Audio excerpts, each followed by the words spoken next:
Hey there, and welcome back to Valley por Vida. Now, September marks National Emergency Preparedness Month, and in honor of this observance, our team had a chance to speak with a representative of Best Friends Animal Society to learn about different action steps and tips that we can take in, and all in an effort to keep not only ourselves safe, but our beloved pets. Content segments during Valley por Vida were paid for by Best Friends Animal Society. Hi everyone, I'm Sharon Howe. I am the Senior Manager of Emergency Services at Best Friends Animal Society. It's National Preparedness Month, so we're going to talk about the importance of developing emergency preparedness plans. And what a better time to do it. It's a good idea to sit down with your family members and come up with a plan on how you're all going to respond to any type of impending emergency. And it's also important to include your four-legged family members in your plans, so don't forget those pets. Yeah, there are many proactive steps that you can take to prepare your pets for an emergency. The first one is you can start with crate training or leash training. Pets may often be difficult to corral when you're trying to evacuate immediately, so working on getting your pets comfortable in their crates or on leashes if they aren't already is a positive step forward and will provide you a better chance of safely evacuating together when required. Another step that you can take is having a plan on where you're going to go with your pets if you do need to evacuate. Do you have a friend or family member who you can stay with your pets? Do you need to find someone who can watch your pets until the threat has passed? Or maybe you can identify some boarding facilities or pet-friendly hotels that you can take your pets to until you can safely reunite. And then another item is considering putting together some type of emergency kit or go bag.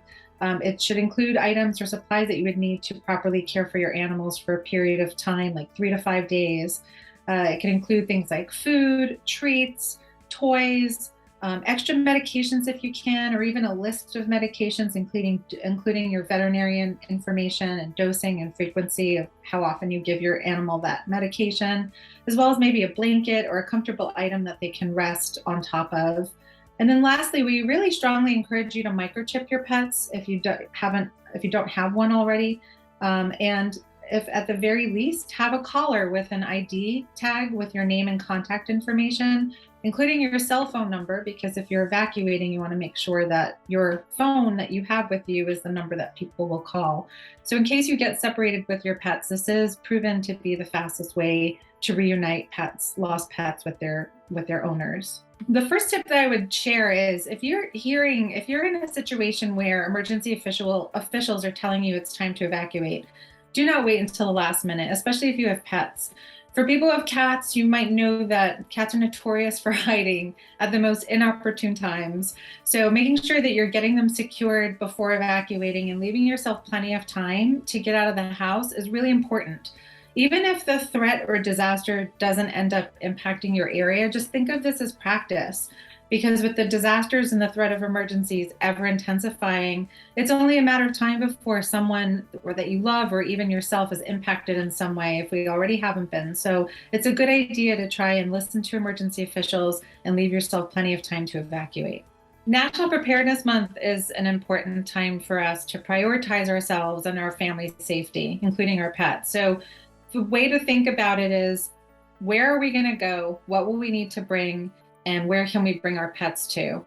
That's basically what your plan should include. So pets rely on us as their owners for safety and shelter. So now is the time to develop an emergency preparedness plan that will keep all of your family safe during a disaster.